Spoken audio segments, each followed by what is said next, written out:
வணக்கம். பெகசஸ் விவகாரம். இந்த விவகாரத்தை பற்றி பல நபர்கள் கேள்வி கேட்க தொடங்கிவிட்டார்கள். இதில் கேட்கப்படும் மிகப்பெரிய கேள்வி, சுப்ரீம் கோர்ட்டாவது இந்த விவகாரத்தில் தலையிட்டு ஆக்ஷன் எடுக்குமா? சுப்ரீம் கோர்ட்டாவது நம் நாட்டு அரசாங்கத்தை கூப்பிட்டு வைத்து கேள்வியை கேட்குமா? உளவு பார்த்த இந்த விவகாரத்தில் சூமோட்டோ வழியாக சுப்ரீம் கோர்ட் ஆக்ஷன் எடுக்குமா? இது மிகப்பெரிய கேள்வி. ஆனால் சுப்ரீம் கோர்ட் ஆஃப் இந்தியா இந்த நாட்டில் இருக்கக்கூடிய சிஸ்டத்தை நீங்கள் நம்புங்கள், எங்களை நம்புங்கள், வெளியே போய் பேச தேவையில்லை. இந்த விஷயம் சுப்ரீம் கோர்ட்டில் இருக்கும் வரை யாருமே சோஷியல் மீடியாவில் பேசக்கூடாது, யாருமே மக்களிடம் போய் இந்த விஷயத்தை பற்றி எடுத்துக்காட்டக்கூடாது. சுப்ரீம் கோர்ட்டுடைய இந்த வார்த்தைகள். சிஸ்டத்தை நம்புங்கள். சிஸ்டம் என்றால் நீதிமன்றம், சிஸ்டம் என்றால் இந்த நாட்டில் இருக்கக்கூடிய இன்ஸ்டிடியூஷன்கள், சிஸ்டம் என்றால் இந்த நாட்டு அரசியல்வாதிகள், அரசியல் அமைப்புகள், அரசியல் கட்சிகள், மிக முக்கியமாக பாராளுமன்றம், சட்டமன்றம். அப்படி உண்மையிலேயே இந்தியாவில் ஒரு சிஸ்டம் நடக்கிறதா? இந்த சிஸ்டம் வழியாக தான் இந்த நாட்டை நடத்தி வருகிறார்களா இந்த நபர்கள்? அந்த சிஸ்டத்தை புரிந்து கொள்வதற்காக இந்த பதிவை கடைசி வரை கவனமாக பாருங்கள். உங்களுக்கு புரிந்துவிடும் சுப்ரீம் கோர்ட் கூறிய அந்த சிஸ்டத்தின் உண்மை என்ன. பாருங்கள். ஒவ்வொரு நாளும் நாங்கள் எடுத்து வைக்கும் அதே கோரிக்கை, like, share, subscribe and comment. எங்களை ஊக்கப்படுத்த நினைக்கும் நபர்கள், தமிழகத்திற்கு ஒரு நேர்மையான தைரியமான ஜேர்னலிசம் தேவை என்று நினைக்கும் நபர்கள், உங்களுடைய மொபைல் போனில் இருந்து 5 நபருக்கு எங்களுடைய வீடியோக்களை ஷேர் செய்தாலே போதும், எங்களை உங்களால் ஊக்கப்படுத்த முடியும், சப்போர்ட் செய்ய முடியும். இந்த வேலையை நீங்கள் பார்ப்பீர்கள் என்று நம்பி உங்களை வீடியோக்குள் கூட்டிச் செல்கிறேன். வாருங்கள். இந்த நாட்டில் உள்ள சிஸ்டத்துடைய அழகை பாருங்கள். சுப்ரீம் கோர்ட்டிடம் 122 MP MLAக்களுடைய ஒரு பட்டியல் போயிருக்கிறது. இந்த பட்டியலில் இவர்கள் மீது மணி லாண்டரிங், பணத்தை மாற்றியது, கருப்பு பணத்தை இந்த இடத்திலிருந்து இன்னொரு இடத்திற்கு மாற்றிய குற்றம் இருக்கிறது. இதே சுப்ரீம் கோர்ட்டிடம் MLA MPக்கள் 5000க்கும் மேற்பட்ட MLA MPக்களுடைய பட்டியல் இருக்கிறது. இந்த நபர்கள் மீது கிரிமினல் வழக்கு போய்கொண்டிருக்கிறது. இதுவும் இதே சிஸ்டத்துடைய ஒரு அங்கமாக இருக்கிறார்கள். இந்த MLA MPக்கள் மீது போடப்படும் வழக்குகளை எந்த நீதிமன்றத்திடம் எந்த விசாரணையும் இல்லாமல் ஒரு சட்டமன்றத்தை கூட்டி மாநில அரசாங்கங்கள் பொலிட்டிக்கலி மோட்டிவேட்டட் கேசஸ் என்று அதை கூறி ரத்து செய்து விடுகிறார்கள். அதாவது நீதிமன்றத்தின் இடம் கூட இல்லாமல் போய்விடுகிறது. இந்த முறை, அதாவது 2019ஆம் ஆண்டு நடந்த தேர்தலில் கிட்டத்தட்ட 43% MPக்கள் கிரிமினல் வழக்குகளுடன் இருக்கக்கூடிய MPக்களாக இருக்கிறார்கள். 116 MPக்கள், 39% MPக்கள் பிஜேபி கட்சியை சார்ந்த நபர்கள். காங்கிரஸிலிருந்து 29 MPக்கள் மீது கிரிமினல் வழக்குகள் போடப்பட்டிருக்கிறது. இதே முறையில் இந்த பட்டியலை நீங்கள் பார்த்து கொண்டே போனீர்கள்னா, JDUவில் 10% MPக்கள் மீது கிரிமினல் வழக்கு, DMKவை சார்ந்த 9 நபர்கள் மீது இந்த கிரிமினல் வழக்கு, TMC, ADR போன்ற எத்தனையோ கட்சிகளில் இருக்கக்கூடிய எத்தனையோ MPக்கள் மீது கிரிமினல் வழக்கு இருந்தால் கூட எதற்காக எந்த சிஸ்டமும் இவர்களுக்கு எதிராக வேலை பார்ப்பதில்லை. அந்த நேரத்தில் எந்த சுப்ரீம் கோர்ட்டுடைய வேர்டிக்டும் இந்த நபர்கள் மீது எதற்காக வருவதில்லை? நீதிமன்றத்தின் மீது நீங்கள் நம்பிக்கை வைக்க வேண்டும். அரசாங்கத்திற்கு எதிராக யாருமே பேச வேண்டாம். பெகசஸை பற்றி நீங்கள் எந்த சோஷியல் மீடியாவிலும் பேச வேண்டாம். எங்கள் மீது நம்பிக்கை வையுங்கள். உங்களிடம் எந்த கோரிக்கை இருந்தாலும், எந்த டவுட் இருந்தாலும் நீங்கள் சுப்ரீம் கோர்ட்டில் வந்து பேசலாம். அனைவருடைய பக்கத்தை நாங்கள் கேட்க தயாராக இருக்கிறோம். பாராளுமன்றத்தில் நம் நாட்டு பிரதமர் மோடி அவர்கள் பிஜேபி கட்சி எடுத்து வைக்கும் இதே விவாதம் தான். வெளியே போய் பேசாதீர்கள், பாராளுமன்றத்திற்குள் நீங்க கேள்விகளை கேளுங்கள். அப்போ யாருக்குமே இந்த விஷயத்தை பற்றி புரிந்து விடக்கூடாது, யாருமே இந்த விஷயங்களை பேசக்கூடாது. பெகசஸ் விவகாரத்தை மெயின் ஸ்ட்ரீம் மீடியா எங்கேயுமே எடுத்து பேசுவதில்லை. இந்த விவகாரத்தை பற்றி பேசும் இடம் சோஷியல் மீடியாவாக தான் இருக்கிறது. அதனால் Supreme Court of India main stream மீடியாவை பற்றி பேசாமல் சோஷியல் மீடியாவை பற்றி பேசியிருக்கிறார்கள். சிந்தித்து பாருங்கள், யாருக்கு சாதகமாக சுப்ரீம் கோர்ட் பேசியிருக்கிறது என்று. Supreme court tells petitioner to have faith in system, avoid parallel debate. நீதிமன்றத்தின் மீது, அரசாங்கத்தின் மீது, சிஸ்டத்தின் மீது நீங்க நம்பிக்கை வையுங்கள். எந்த விதமான parallel debate, அதாவது சோஷியல் மீடியாவில் யாருமே போய் பேசக்கூடாது, இதை சுப்ரீம் கோர்ட்டே கூறியிருக்கிறது. அப்போ அந்த சிஸ்டம் என்ன, எந்த சிஸ்டத்தை பற்றி சுப்ரீம் கோர்ட் ஆஃப் இந்தியா பேசியிருக்கிறது? இந்த சிஸ்டத்தை இதற்கு மேல் நீங்கள் புரிஞ்சு கொள்ள இருக்கிறீர்கள். இந்த சிஸ்டத்தை பாருங்கள். இந்த நாட்டில் உள்ள அனைத்து இன்ஸ்டிடியூஷன்கள், supreme court, election commission of India, CBI, ED, income tax, எதை எடுத்துக்கினாலும் அது சிஸ்டம் முறைப்படி தான் நடந்து வருகிறதா? அரசாங்கத்திற்கு எதிராக அல்ல அரசாங்கத்தை எதிர்த்து யாராவது பேசி வருகிறார்களா? அரசாங்கத்திற்கு சாதகமாகவா அல்ல இந்த இன்ஸ்டிடியூஷன்களால் அரசாங்கத்தை மீறி, சிஸ்டத்தை மீறி ஏதோ ஒரு விஷயத்தை செய்ய முடிகிறதா? அரசாங்கம் கூறி வரும் இந்த சிஸ்டம், சுப்ரீம் கோர்ட் கூறி வரும் இந்த சிஸ்டம், அரசாங்கம் தான் சிஸ்டமா அல்ல சிஸ்டத்தை மீறி அரசாங்கம் தன் பைக்குள் போட்டுக்கொண்டதா? சிந்தித்து பாருங்கள். இந்த நாட்டில் உளவு பார்ப்பது ஒரு குற்றம். ஆனால் உளவு பார்ப்பதற்காக 10 இன்ஸ்டிடியூஷன்களை, அந்த பட்டியலை வெளிவிட்டது இதே அரசாங்கம். இவர்கள் உளவு பார்க்கலாம் என்று. அந்த பட்டியலில் intelligence bureau, IB, external intelligence agency research and analysis wing, ரா, நார்கோட்டிக் கண்ட்ரோல் போர்டு, இல்லீகல் ட்ரக்ஸ்களை கண்ட்ரோல் செய்யக்கூடிய இந்த department, enforcement directorate, economic crimes, அதாவது பணத்தை பதுக்குவது, கருப்பு பணத்தை மாற்றுவது, இது போன்ற குற்றங்களை கண்டுபிடிக்கிறதுக்கான இந்த organisation, CBDT, central board direct taxes, income tax, income டாக்ஸில் நடக்கக்கூடிய அந்த திருட்டை பார்க்கக்கூடிய இந்த நிறுவனம், இவர்களும் உளவை பார்க்கலாம். Directorate of revenue intelligence, smuggling, இது போன்ற விஷயங்களை பார்த்து வரும் இந்த ஆர்கனைசேஷன், இவர்களும் உளவு பார்க்கலாம். Central Bureau of Investigation, CBI, high level inquiry எங்கெல்லாம் நடக்கிறதோ அந்த இன்ஸ்டிடியூஷன், இவர்களும் உளவு பார்க்கலாம். National Investigation Agency, NIA, national security போன்ற விஷயங்கள், இவர்களும் உளவு பார்க்கலாம். டெல்லி போலீஸ், டெல்லி போலீஸோட கமிஷனர் நேரடியாக உளவு பார்க்கலாம், இவர் கையிலும் இந்த பவர் இருக்கிறது. Directorate of signal intelligence, army, navy, ஏர்ஃபோர்ஸ்க்கு உளவு பார்க்கும் வேலை இந்த நபர்கள் தான் பார்த்து வருகிறார்கள். அதாவது இந்த 10 இன்ஸ்டிடியூஷன்களை தாண்டி வேற யாராலையுமே உளவு பார்க்க முடியாது. இந்த 10 இன்ஸ்டிடியூஷன்களுமே நம் நாட்டு ஹோம் மினிஸ்டருக்கு கீழே தான் வேலை பார்த்து வருகிறது. அதாவது அமித்ஷா அவர்களை தாண்டி எந்த விதமான உளவையும் பார்க்க முடியாது. பிரைம் மினிஸ்டர் மோடி அவர்களை தாண்டி யாராலையுமே இந்தியாவில் உளவு பார்க்க முடியாது. இதுதான் மிகப்பெரிய கேள்வி. அப்போ சுப்ரீம் கோர்ட் ஆஃப் இந்தியா எதற்காக இந்த கேள்வியை கேட்கவில்லை? எதற்காக சுப்ரீம் கோர்ட் ஆஃப் இந்தியா நம் நாட்டு அரசாங்கத்தை பார்த்து இந்த கேள்விகளை எதற்காக நீங்கள் எதிர்கொள்ள மாட்டேங்கிறீர்கள், இதற்கான விடயத்தை நீங்கள் எதற்காக கொடுக்கவில்லை என்று எதற்காக இன்னைக்கு வரை சுப்ரீம் கோர்ட் ஆஃப் இந்தியா கேட்கவில்லை? மிகப்பெரிய கேள்வி. இதே தருணத்தில் சுப்ரீம் கோர்ட் ஆஃப் இந்தியா இன்னொரு விஷயத்தை எடுத்து வைத்திருக்கிறார்கள். யாருமே பவுண்டரியை மீறக்கூடாது, யாருமே சோஷியல் மீடியாவில் போய் தன்னுடைய கருத்துக்களை பகிரக்கூடாது, எங்கள் மீது நம்பிக்கை வையும். பவுண்டரி, இந்த சிஸ்டத்திற்குள்ளதான் அனைவருமே கட்டுப்பட்டு இருக்க வேண்டும், இந்த சிஸ்டத்திற்குள்ளதான் அனைவருமே செயல்பட வேண்டும் என்று. இங்கேதான் என்னுடைய மிகப்பெரிய கேள்வி. இந்த சிஸ்டத்தை பற்றி எடுத்துக்காட்டுவது யார்? மீடியா.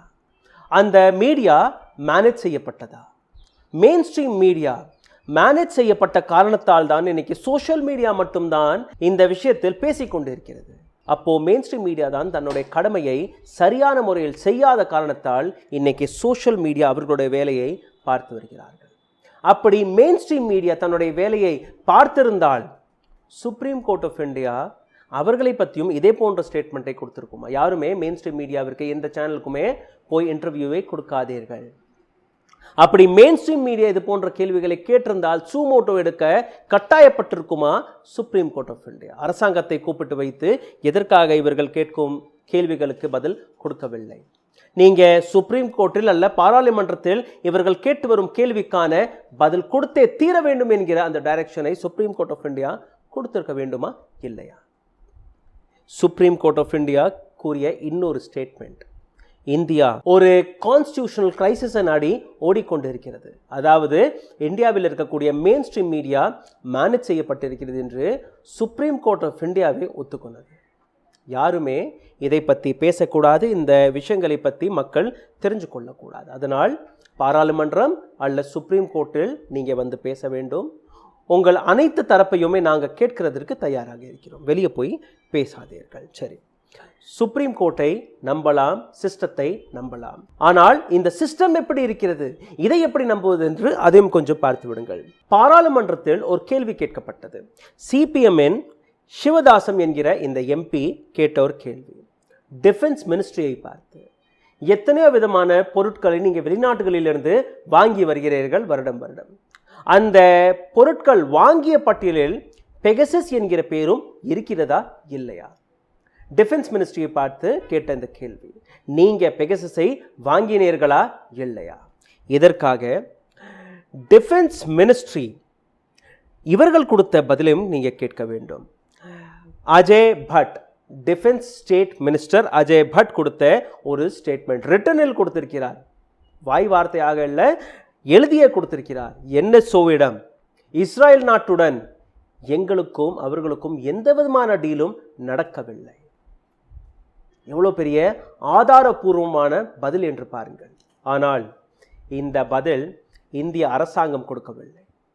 இந்திய அரசாங்கம் இதை பற்றி பேசக்கூடவில்லை. இந்த பதிலை கொடுத்தது Indian defence ministry. Indian defence மினிஸ்ட்ரிக்காக உளவு பார்ப்பது யார் என்றால் directorate of signal intelligence, army, navy and ஏர்ஃபோர்ஸ்க்காக உளவு பார்க்கும் இந்த துறை.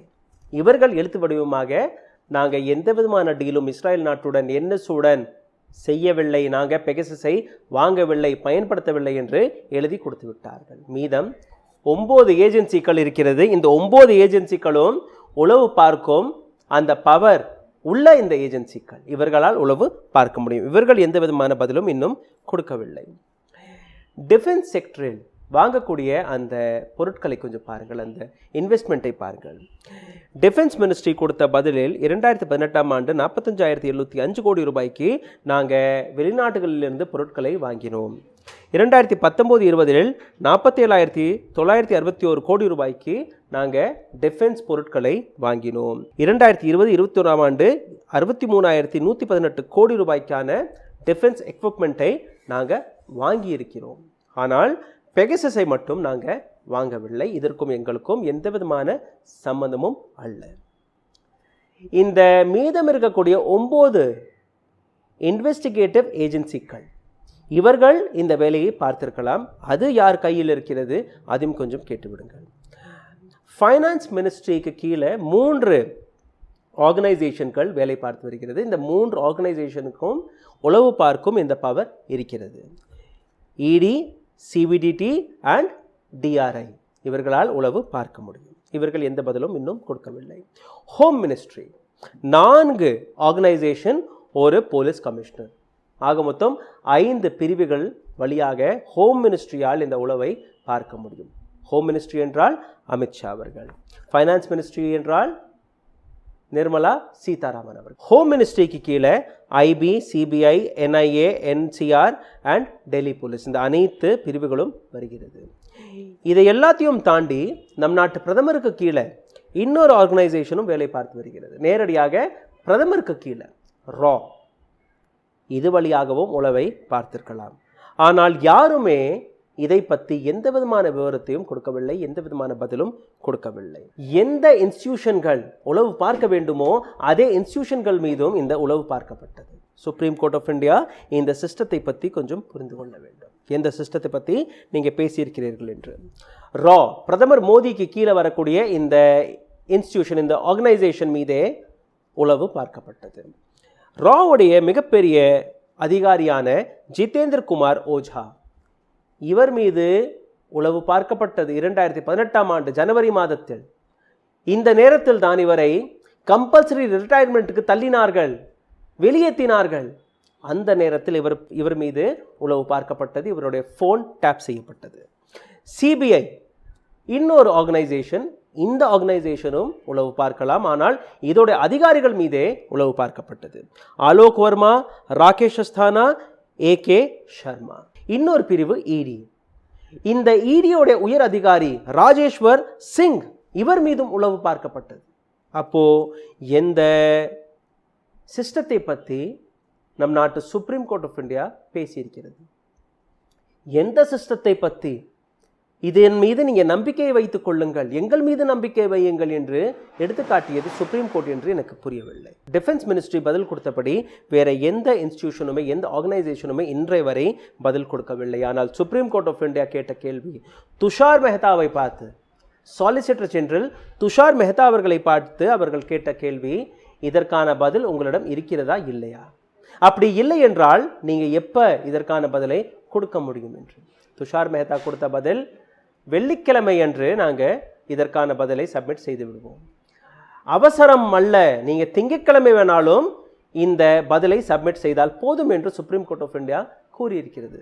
அதாவது அவகாசம், இந்த கேஸை தள்ளி வைத்து விடுங்கள், மத்திய அரசாங்கத்திற்கு அமைதியாக ஆலோசித்து இதற்கான பதிலை கொடுப்பதற்கான போதுமான அளவு நேரம் கொடுக்க வேண்டும்.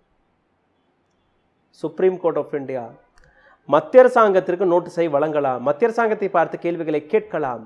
ஆனால் யார் இந்த பெட்டிஷனை போட்டிருக்கிறார்களோ நீங்கள் வெளியே போய் பேசாதீர்கள், மத்திய அரசாங்கம் நீங்கள் எவ்வளோ நேரம் வேணாலும் நீங்களே சொல்லுங்கள், உங்களுக்கு அந்த அவகாசத்தை நான் கொடுக்க தயாராக இருக்கிறேன் என்று கூறியது சுப்ரீம் கோர்ட் ஆஃப் இந்தியா.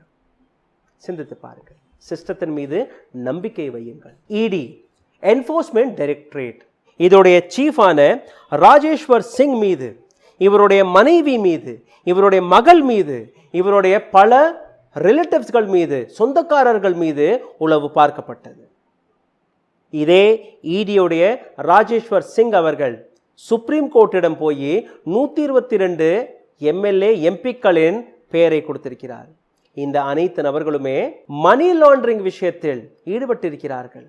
அப்போ எதற்காக சுப்ரீம் கோர்ட் அமைதியாக இருக்கிறது?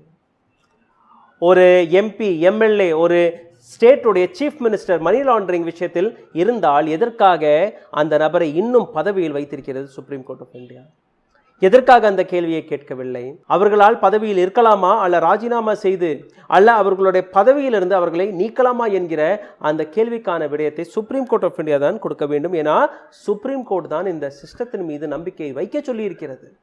இதே முறையில் சிபிஐ அல்ல இடி, இந்த 2 இன்ஸ்டிடியூஷன்கள், இதை தாண்டி இன்கம் டாக்ஸ், இந்த 3 இன்ஸ்டிடியூஷன்களை வைத்து நம் நாட்டு அரசாங்கங்கள், அது காங்கிரஸ் காலகட்டமாக இருக்கட்டும் அல்ல இப்போ இருக்கக்கூடிய பிஜேபி காலகட்டமாக இருக்கட்டும், யார் அரசாங்கத்திற்கு சாதகமாக வேலை பார்க்கவில்லையோ, அரசாங்கத்தை பார்த்து கேள்வி கேட்டு வருகிறார்களோ அவர்கள் மீது இந்த 3 ஏஜென்சிகளை வைத்து ரெய்ட் அடித்து வருகிற வேலையை மட்டும்தான் இந்த அரசாங்கங்கள் பார்த்து வருகிறது.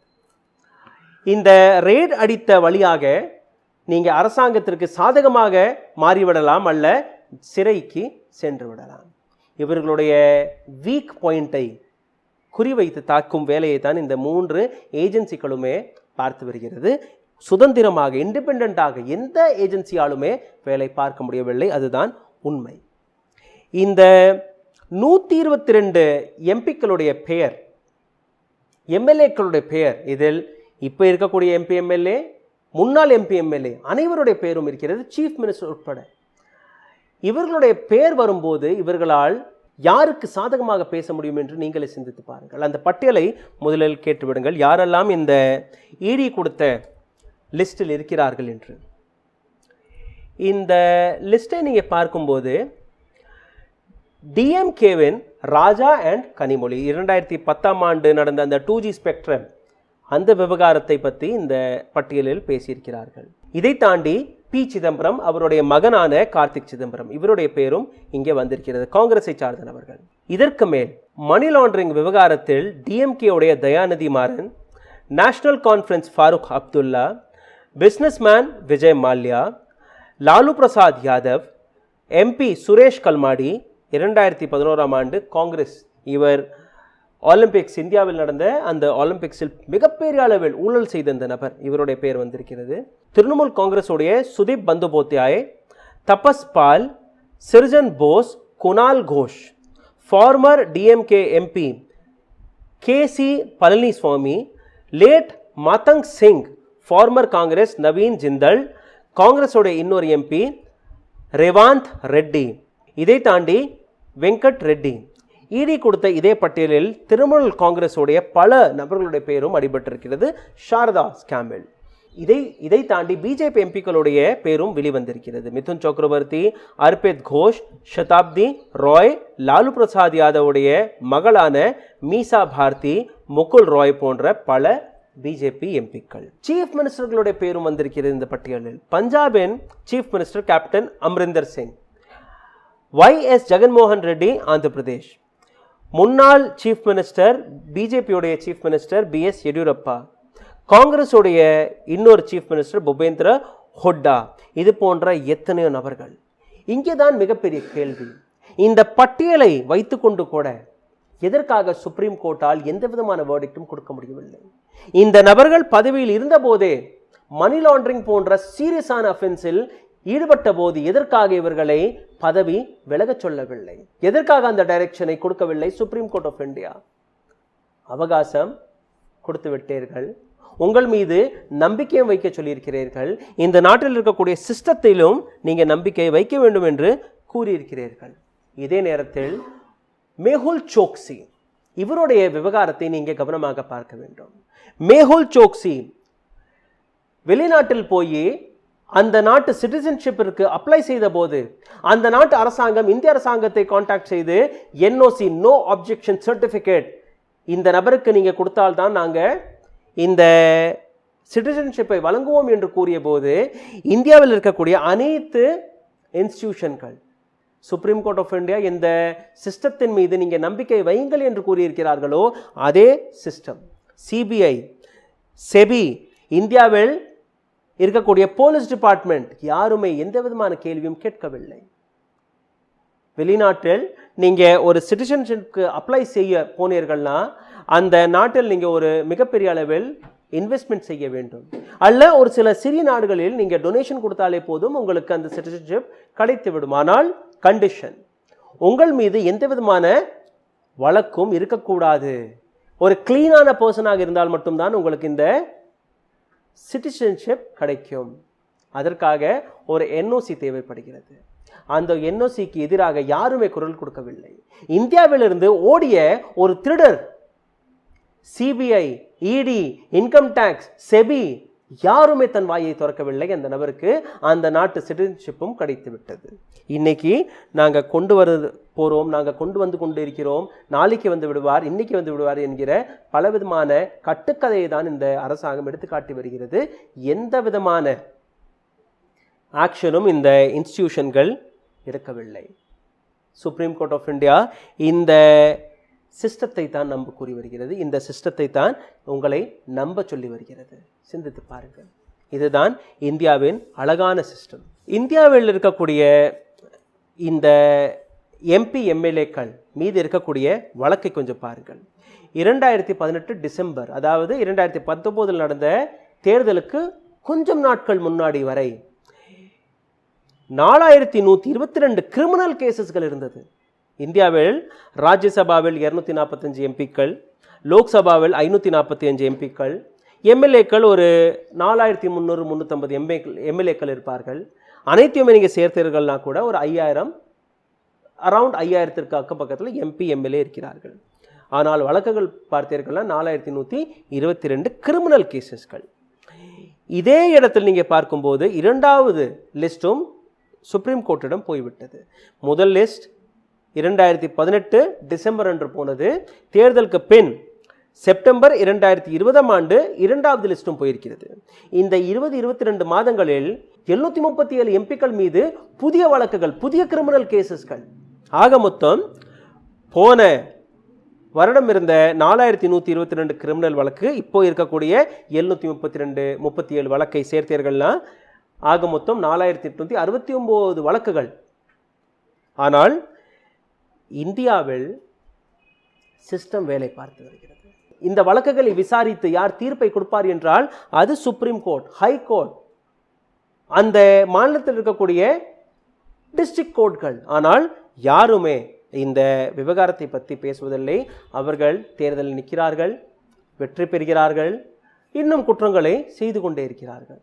குற்றவாளிகள் அரசியல்வாதியாக மாறிய காலகட்டத்தையும் நம்ம பார்த்து கொண்டிருக்கிறோம். கடந்த எத்தனையோ வருடமாக காங்கிரஸ்ல இருந்து தொடங்கி பிஜேபி வரை அனைத்து இடங்களிலுமே குற்றவாளியான இந்த நபர்கள் எம்பியாக எம்எல்ஏவாக எப்படி தேர்வு செய்து வருகிறார்கள் என்று உங்களுக்கு புரிந்திருக்கும் என்று நம்புகிறேன். ஆனால் இங்கேதான் சிஸ்டத்துடைய இன்னொரு அழகையும் நீங்க பார்க்க வேண்டும். 4869 வழக்குகள். மாநில அரசாங்கங்கள், ஒவ்வொரு மாநில அரசாங்கமும் செய்து வரும் வேலையை பாருங்கள். சட்டசபையை கூப்பிட்டு இந்த வழக்குகளை ரத்து செய்ய போகிறோம், இது பொலிட்டிக்கலி மோட்டிவேட்டட் வழக்கு என்று எடுத்து காட்டி விடுகிறார்கள். எந்த நீதிமன்றத்திற்கும் செல்ல வேண்டாம், எந்த நீதிபதியிடம் போய் நிற்க வேண்டாம். சட்டமன்றத்தை கூப்பிட்டு எதிர்கட்சி எங்களை சிக்க வைத்தார்கள், அவர்கள் ஆளும் கட்சியில் இருந்தபோது எங்களை சிக்க வைத்தார்கள், சித்தரித்து எங்கள் மீது தவறான வழக்குகளை பதிவிட்டார்கள் என்று ஒரு வார்த்தை கூறி அனைத்து வழக்குகளும் ரத்து.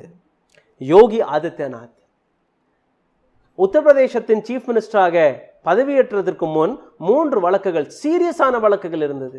ஆனால் பொலிட்டிக்கலி மோட்டிவேட்டட் என்கிற வார்த்தையை கூறி அந்த வழக்குகளை ரத்து செய்து விட்டார்கள்.